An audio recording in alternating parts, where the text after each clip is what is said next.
প্রিয় ছাত্রছাত্রী ও বন্ধুরা, তোমাদের সকলকে আমার ইউটিউব চ্যানেল জিও পালিত টিউটোরিয়ালে স্বাগত। আমি শিক্ষক দেবব্রত পালিত। আজ আমি তোমাদের সামনে আলোচনা করব, তোমরা যারা দ্বাদশ শ্রেণীতে পড়ছো, তোমাদের ভূগোল বিষয়ের যে জনসংখ্যা অধ্যায়টি আছে, এই জনসংখ্যা অধ্যায় থেকে একটি গুরুত্বপূর্ণ কোশ্চেন, কাম্য জনসংখ্যা বা অপটিমাম পপুলেশন, এই কাম্য জনসংখ্যা নিয়ে আজ আমি তোমাদের সামনে আলোচনা করব। দেখো, এই কাম্য জনসংখ্যা তোমাদের উচ্চ মাধ্যমিক পরীক্ষাতে বড় কোশ্চেনের একটি পার্ট, বড় কোশ্চেনের সঙ্গে একটি ছোট কোশ্চেনের পার্ট 2 বা 3 মার্কসের কোশ্চেন হিসেবে সাধারণত তোমাদের পরীক্ষায় এসে থাকে। সাধারণত যেভাবে এই কাম্য জনসংখ্যা থেকে কোশ্চেনগুলি আসে সেটি আমি এখানে উল্লেখ করে দিয়েছি। দেখো, কাম্য জনসংখ্যা কাকে বলে, এভাবেও আসতে পারে 2 নম্বরের কোশ্চেন হিসাবে, অথবা এই কাম্য জনসংখ্যার বৈশিষ্ট্যগুলি উল্লেখ করো, এভাবেও কিন্তু তোমাদের 2 নম্বরের কোশ্চেন হিসাবে বড় কোশ্চেনের সঙ্গে একটি ছোট কোশ্চেনের পার্ট হিসাবে তোমাদের এই কাম্য জনসংখ্যা থেকে কিন্তু প্রশ্ন পড়তে পারে। তাহলে চলো ছাত্রছাত্রী, শুরু করি আজকের আলোচনা। দেখো, এই কোশ্চেনটি তোমরা যারা 2021 সালে উচ্চ মাধ্যমিক পরীক্ষা দিতে যাচ্ছ, তোমাদের জন্য কিন্তু কাম্য জনসংখ্যা খুব একটি ইম্পর্টেন্ট কোশ্চেন। তাহলে দেরি না করে শুরু করি আজকের মূল আলোচনা, কাম্য জনসংখ্যা। দেখো, এই কাম্য জনসংখ্যার উপরে আমি একটি বিস্তারিত পয়েন্ট আকারে পয়েন্ট করে কাম্য জনসংখ্যার উপরে যতগুলি কোশ্চেন আসতে পারে আমি এখানে পয়েন্ট আকারে উল্লেখ করে দিয়েছি। তোমাদের পরীক্ষায় যে পার্টটি চাইবে তোমরা সেই পার্টটি পরীক্ষাতে দিয়ে দেবে। যেহেতু আমি কাম্য জনসংখ্যার উপরে সমস্ত কোশ্চেনগুলি আলোচনা করেছি, তাই টোটাল নোটটি একটু বড় হবে, কিন্তু তোমাদের পরীক্ষায় যে পার্টটি পড়বে তোমরা কিন্তু সেই পার্টটি উল্লেখ করে দেবে।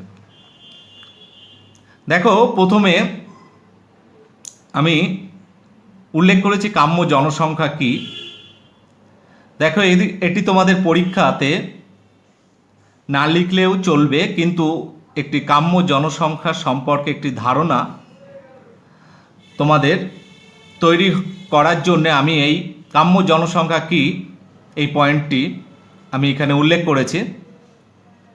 দেখো, প্রথমেই আমি উল্লেখ করেছি কাম্য জনসংখ্যা হলো একটি আদর্শ অবস্থা, যা কিনা কোনো দেশের সামগ্রিক জনসংখ্যা ও সম্পদের মধ্যে ভারসাম্য বজায় রাখতে সাহায্য করে। তাহলে কি বুঝলে? কাম্য জনসংখ্যা হচ্ছে একটি আদর্শ অবস্থা, যে অবস্থা কোনো দেশের সামগ্রিক জনসংখ্যা ও সম্পদের মধ্যে ভারসাম্য বজায় রাখে। 2 নম্বর, কাম্য জনসংখ্যা বোঝার আরেকটি উপায় আমি দেখো উল্লেখ করেছি। কাম্য জনসংখ্যা হলো সেই জনসংখ্যা যার বৃদ্ধিতে কি হয়, কোনো দেশের জনাধিক্য বা জনাকীর্ণতা হয়। আবার এই কাম্য জনসংখ্যার থেকে কাম্য জনসংখ্যার হ্রাসে কি হয়, কোনো দেশে জনস্বল্পতা বা জনবিরলতা দেখতে পাওয়া যায়। তাহলে তোমাদের কাম্য জনসংখ্যা সম্পর্কে একটি ক্লিয়ার ধারণা তোমাদের আশা করি হয়েছে। এবার কিন্তু আমরা তোমাদের পরীক্ষায় কাম্য জনসংখ্যা যদি কাকে বলে কি লিখবে সেই বিষয়টি আমি এখানে উল্লেখ করেছি। দেখো, প্রথমে কাকে বলে বা সংজ্ঞা উল্লেখ করার আগে তোমরা একটু এই কাম্য জনসংখ্যা কে প্রবক্তা বা কাম্য জনসংখ্যা কথাটি কে প্রথম ব্যবহার করেন বা এই তত্ত্বটির প্রবক্তা কে সেটি আমি উল্লেখ করেছি। দেখো, প্রথমেই দিয়েছি কাম্য জনসংখ্যা শব্দটি প্রথম ব্যবহার করেন কে না, কে উইকসেল। এই কে উইকসেল কাম্য জনসংখ্যা কথাটি প্রথম ব্যবহার করেন।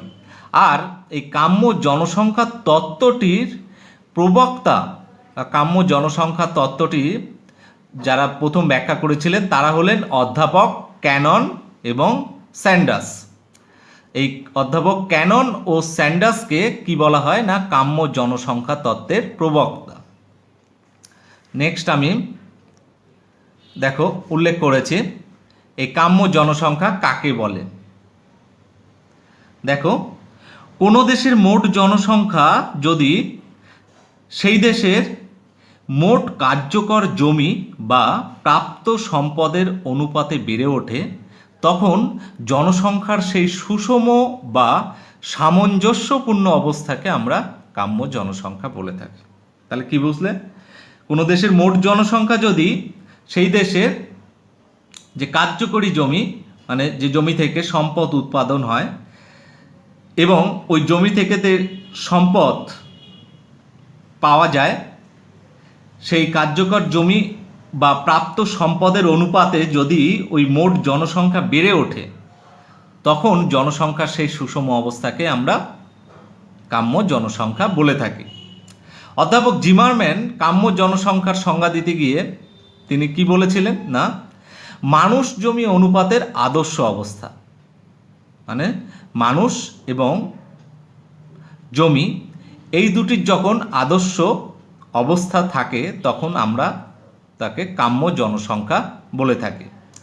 দেখো আমি এখানে চিত্রটি দিয়ে দিয়েছি, এই চিত্রে দেখো এটি জনসংখ্যা রেখা, বাম পাশের এই যে রেখা চিত্রের বাম পাশের যে রেখাটি উলম্বভাবে এটি কি সম্পদ বৃদ্ধি বা সম্পদ রেখা এবং নিচে যে অনুভূমিক রেখাটি দেখছে এটি হচ্ছে জনসংখ্যা রেখা। জনসংখ্যা এই নিচে ডান দিকে বাড়ছে এবং উলম্বভাবে সম্পদ উপরের দিকে বাড়ছে। আমরা দেখো এই জনসংখ্যার যে প্রাথমিক এই যে রেখাটি দেখছো রেখা লেখচিত্র, এই অবস্থানে কি হচ্ছে না এখানে কি সম্পদ বেশি কিন্তু জনসংখ্যা কম, তাই এখানে আমরা এই যে অবস্থানটাকে আমরা বলছি জনস্বল্পতা।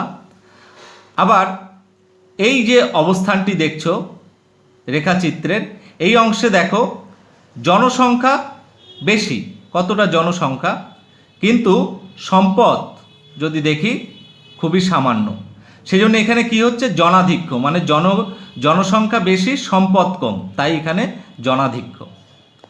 আর এই দুইয়ের মাঝখানে আমরা যে এই অবস্থানটিকে যদি আমরা একটু বোঝার চেষ্টা করি রেখাচিত্রে, দেখো এখানে সম্পদও যতটা ঠিক জনসংখ্যাও ততটা।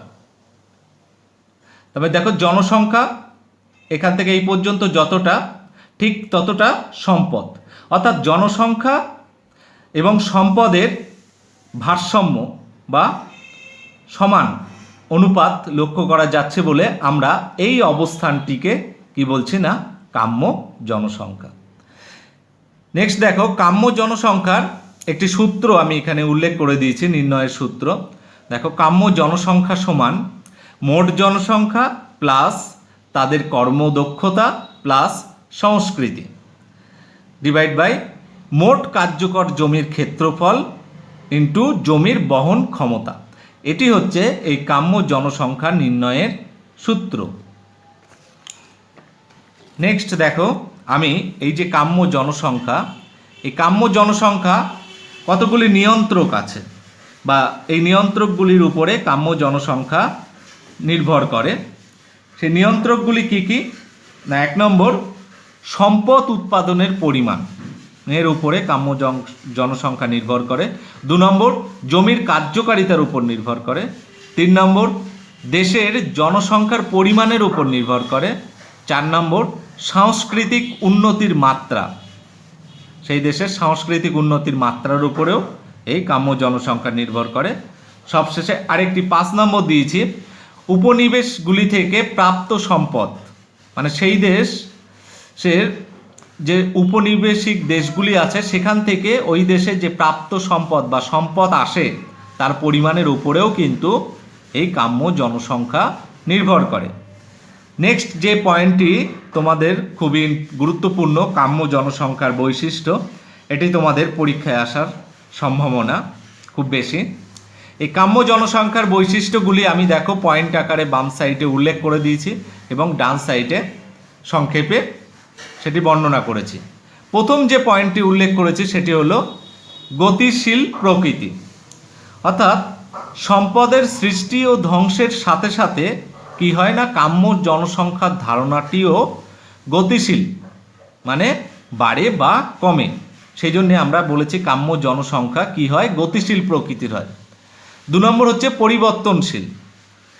দেখো বিভিন্ন দেশে আর্থসামাজিক ও সাংস্কৃতিক বিভিন্নতার কারণে কাম্য জনসংখ্যারও কিন্তু পরিবর্তন হয়। অর্থাৎ যে দেশের আর্থসামাজিক অবস্থা বা সাংস্কৃতিক উন্নতি বেশি সেখানে কাম্য জনসংখ্যার সেখানে বেশি, আবার আর্থসামাজিক ও সংস্কৃতির অনুন্নত দেশে কাম্য জনসংখ্যা বাড়ে বা কমে, সেটি কিন্তু হয়। নেক্সট পয়েন্ট, গুণগত সম্পর্ক। অর্থাৎ কাম্য জনসংখ্যা কোনো দেশের মোট জনসংখ্যা এবং মোট কার্যকর জমির আদর্শ গুণগত সম্পর্ককে নির্দেশ করে। নেক্সট আমি যে পয়েন্টটি উল্লেখ করেছি দেখো, দ্রুত অর্থনৈতিক উন্নয়ন। কি না, কাম্য জনসংখ্যা কি করে না, কোনো দেশের দ্রুত অর্থনৈতিক উন্নয়নকে সুদৃঢ় করে। পরের পয়েন্ট কি দিয়েছি, মাথাপিছু উৎপাদন। কাম্য জনসংখ্যায় কি হয় না, মানুষের মাথাপিছু উৎপাদন সর্বাধিক হয়। এরপরে হচ্ছে শ্রমশক্তির বিকাশ। দেখো এই কাম্য জনসংখ্যার জন্যে মানব সম্পদ বা শ্রমশক্তির পূর্ণ বিকাশ ঘটে। সবশেষে যে পয়েন্টটি উল্লেখ করেছি সেটি হলো জীবনযাত্রার মান উন্নয়ন। অর্থাৎ কাম্য জনসংখ্যা অর্জিত হলে কি হয় না, সেই দেশের বা স্থানের জীবনযাত্রার মান খুবই উন্নত হয়। এই যে পয়েন্টগুলি, এগুলি কিন্তু সবই কাম্য জনসংখ্যার বৈশিষ্ট্য। এরপরে দেখো আমি কয়েকটি কাম্য জনসংখ্যার গুরুত্ব যদি পড়ে বা কয়েকটি 4টি গুরুত্ব আমি এখানে উল্লেখ করে দিয়েছি। গুরুত্বগুলি কি কি না, 1 নম্বর গুরুত্ব, কাম্য জনসংখ্যার কি হয় না, জনসংখ্যা ও সম্পদের মধ্যে ভারসাম্য থাকে। অর্থাৎ কোনো দেশে কাম্য জনসংখ্যা প্রাপ্ত হলে সেখানে কি হয়, জনসংখ্যা এবং সম্পদের মধ্যে প্রাপ্ত সম্পদের মধ্যে ভারসাম্য বজায় থাকে। 2 নম্বর কি না, অর্থনৈতিক, সেই দেশের কি হয়, অর্থনৈতিক উন্নয়ন সুদৃঢ় হয়। নেক্সট 3 নম্বর, এই কাম্য জনসংখ্যার জন্য কি হয়, কোনো দেশের বেকারত্ব কমে যায় বা বেকারত্ব থাকে না। 4 নম্বর হচ্ছে কাম্য জনসংখ্যার ফলে কোনো দেশের কি হয়, সর্বাধিক জীবনযাত্রার সর্বাধিক মান উন্নয়ন ঘটে। এই যে পয়েন্টগুলি, এগুলি কিন্তু সবই কাম্য জনসংখ্যার গুরুত্ব হিসাবে আমি উল্লেখ করে দিয়েছি সংক্ষেপে। এরপরে দেখো আমি লাস্ট কাম্য জনসংখ্যা উদাহরণ, মানে কোন কোন দেশে দেখতে পাওয়া যায়। দেখো বর্তমানে যে যে দেশগুলিতে কাম্য জনসংখ্যা দেখা যায় সেগুলি হলো Sweden, Germany, France, Denmark, Netherland, New Zealand. এই দেশগুলিতে কিন্তু কাম্য জনসংখ্যা সুস্পষ্ট প্রভাব লক্ষ্য করা যায়। তাহলে ছাত্রছাত্রী, আমি আমার নোটটি আজ এখানেই শেষ করলাম। নোটটি তোমাদের কেমন লাগলো অবশ্যই কিন্তু আমাকে কমেন্টস করে জানাবে। ভূগোল বিষয়ের কোনো নোটের কোনো কোশ্চেনের অসুবিধা থাকলে তোমরা কিন্তু আমাকে কমেন্টস করে জানাতে পারো।